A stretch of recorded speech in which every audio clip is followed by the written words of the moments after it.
All right, it all began, I was in third grade, and they were going to show where the red fern grows to the whole elementary school. We took our little chairs with us to the cafeteria, and we all lined up, and they showed the movie, and in front of all my friends, I sobbed when little Ann and Dan, I'm going to ruin the movie for you, they die. It's a dog movie. In all dog movies, that's what happens. Old Yeller, same thing. I'm pretty sure we watched that one at school too, sobbing, crying. Why would they show that to children? I don't know. I am a movie crier.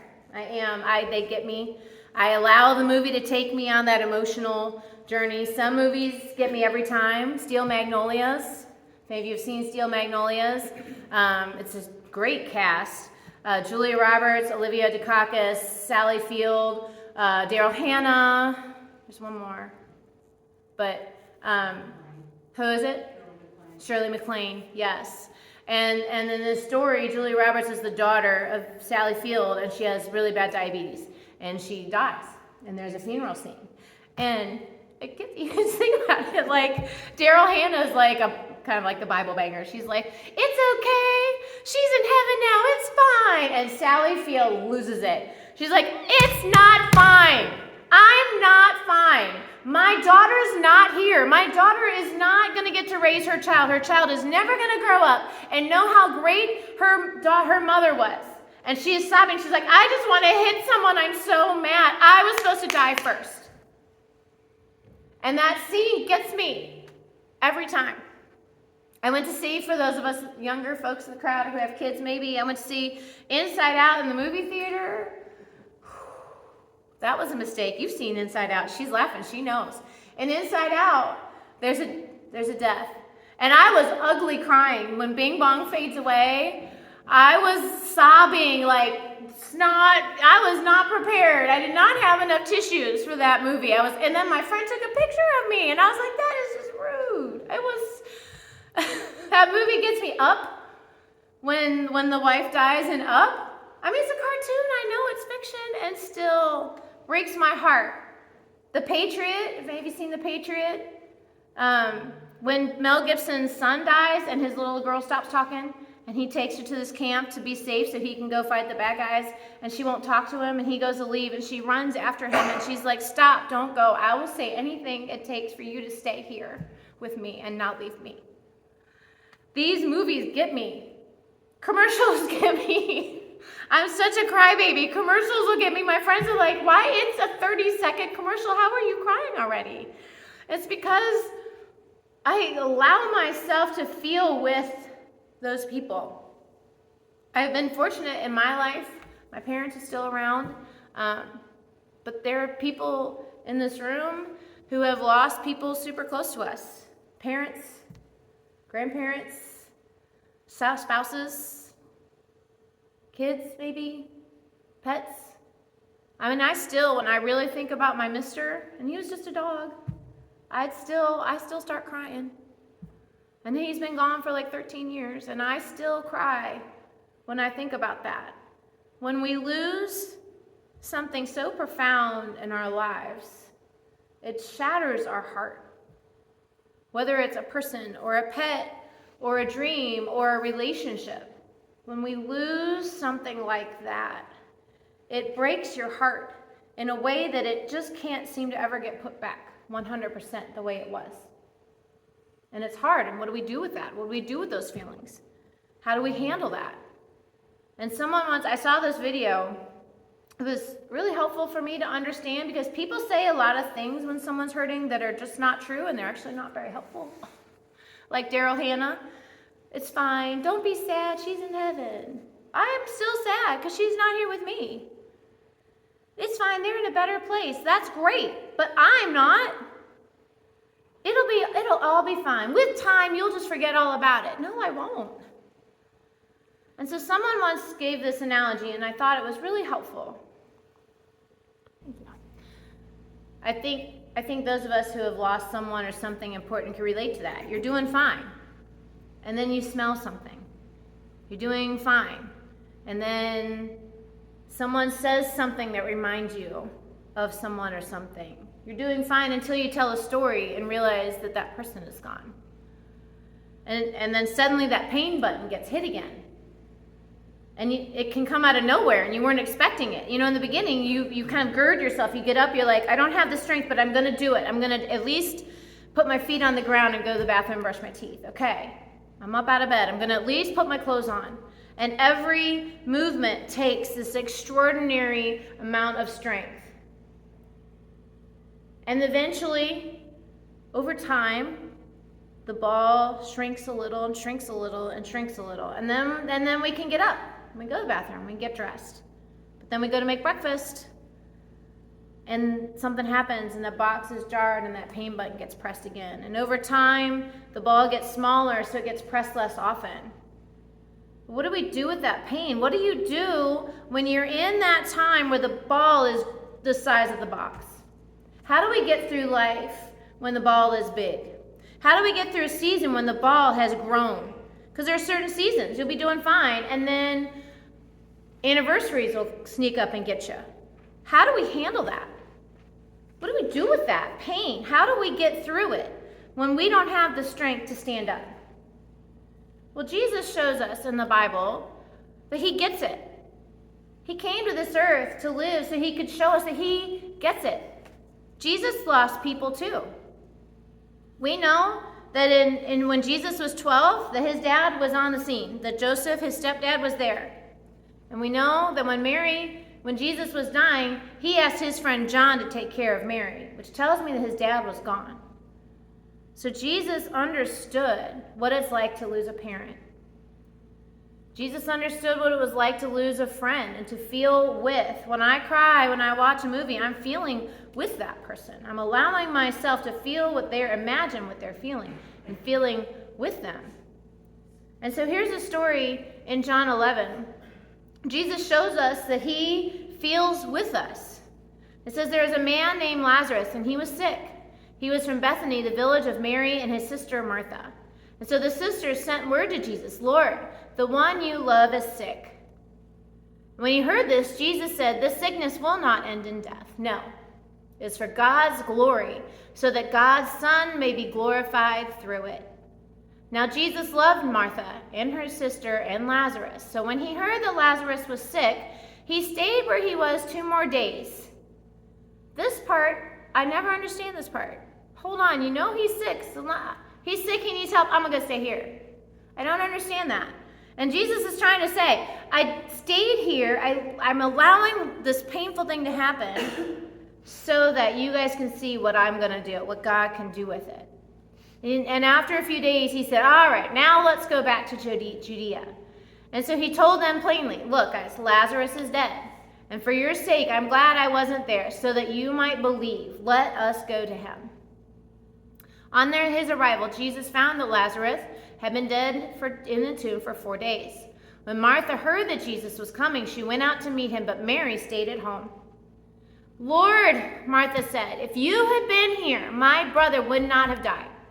But I know that even now, God will give you whatever you ask. She's saying, Lord Jesus, you could have prevented this. You could have stopped this pain.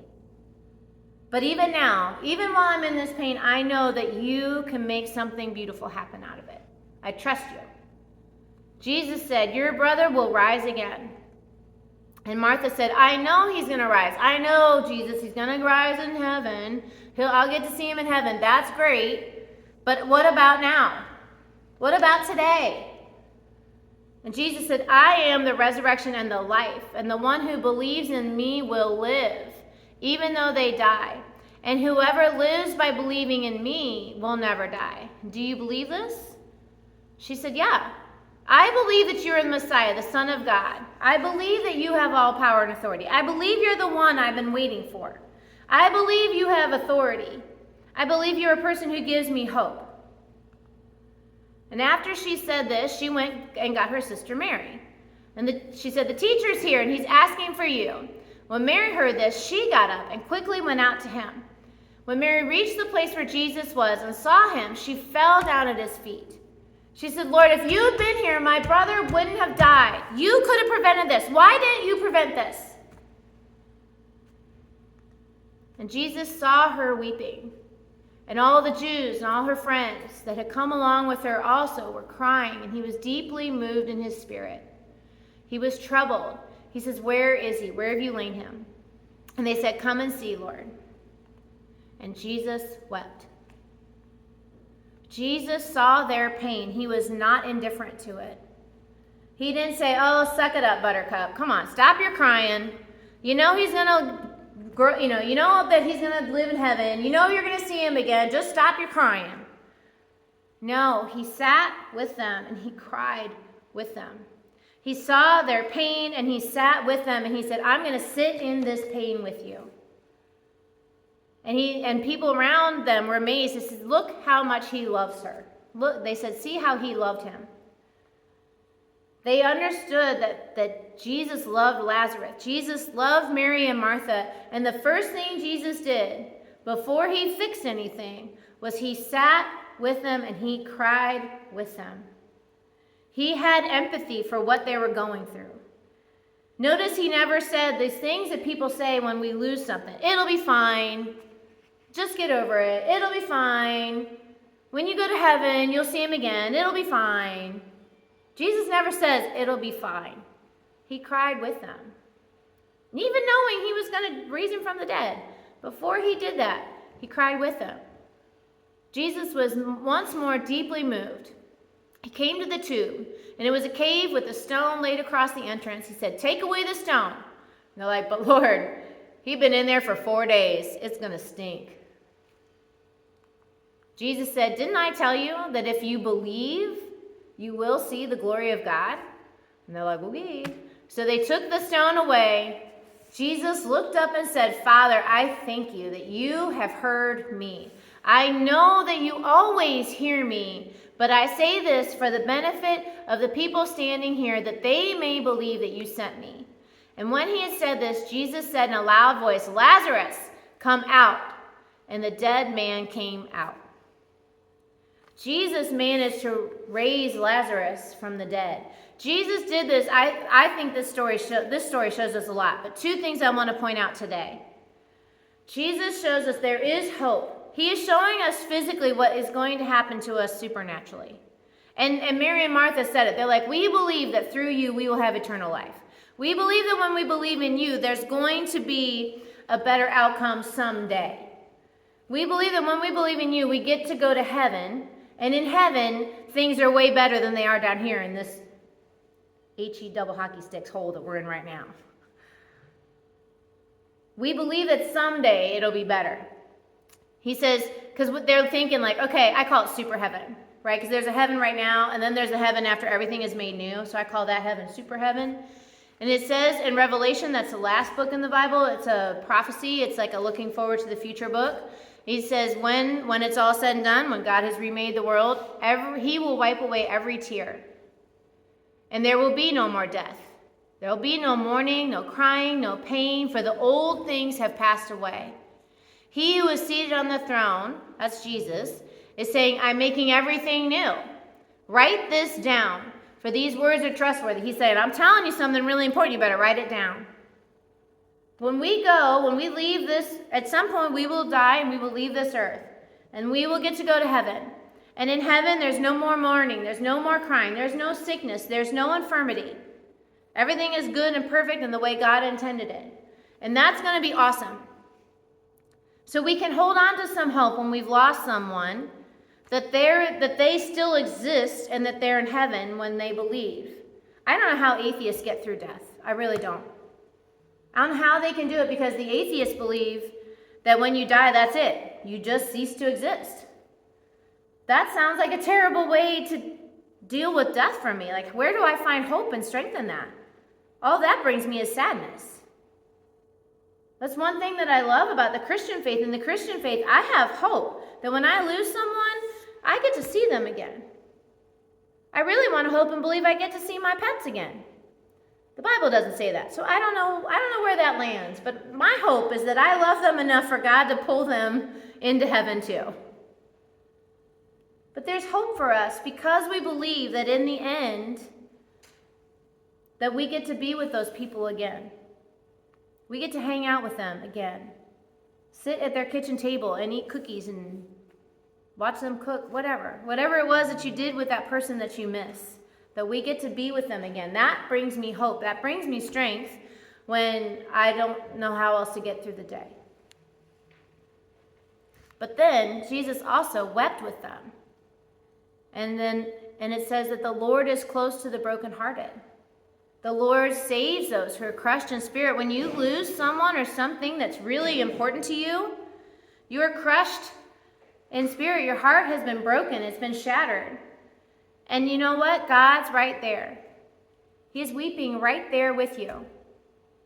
He is sad with you. He never wanted this sad thing to happen to you. We were not meant to experience death. When God made mankind, he also put them in a garden with a tree of everlasting life. We weren't supposed to die. That's why it hurts so bad. It's unnatural. It's not what we were made to experience.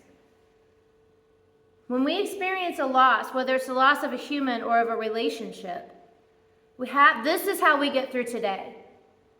We remember that God is right here with us. He is near you. He gives you strength when you ask him in. We've got to remember that we worship a relational God. And though you might not see him, when you're crying, he's right there with you. When I've gone through hard times and sad times in my life, I imagine, because I use my imagination, I imagine myself crawling up into God's lap. And he wraps his arms around me and I just cry in his lap. And he's like, I got you. I'm right here with you. And maybe he doesn't fix the situation. Maybe he doesn't bring your person back from the dead. Maybe he doesn't bring the relationship back from the dead. I don't know what that answer is, but I do know that we can find peace when we turn to God. We can find strength when we say to Jesus, I don't have it today. I don't have the strength to get out of this bed today. I don't have the strength to put my clothes on and brush my hair today. Lord, I don't know how I'm going to go to work without crying every time and everybody looks at me. I don't know how I'm going to get through this anniversary one more time. Lord, I need you. I need your help. I need you to give me that strength. I need you to give me some of that peace and comfort you always talk about. We need to remember he is with us. Open the door. Say, come on in, Lord. I need you. I need your strength. I need your comfort. When we remember that we worship a relational God, we are never alone. A good friend, when you're going through something, is right there with you. They're holding your hand. When I had to put my mister down, my friend Jody was waiting for me in the parking lot as soon as it was over with. She came to my house and she sat with me and let me just cry. That's a good friend. And that is who we find in Jesus. Jesus is that good friend who sits with you, holds your hand, and says, I will never leave you. I am here. You have every right to be sad. I got you. You are never alone. And if you need to reach out to a human, an actual human who can speak actual words you can hear with your ears, that's the point of church. It's not supposed to be a place you come on Sunday, just a place to come on Sunday. It's supposed to be a people you reach out to and be like, man, I'm having a day. Can we talk? Can you pray for me? Because I don't have that strength today. Can you pray? I don't even have the strength to pray today. Can you pray for me?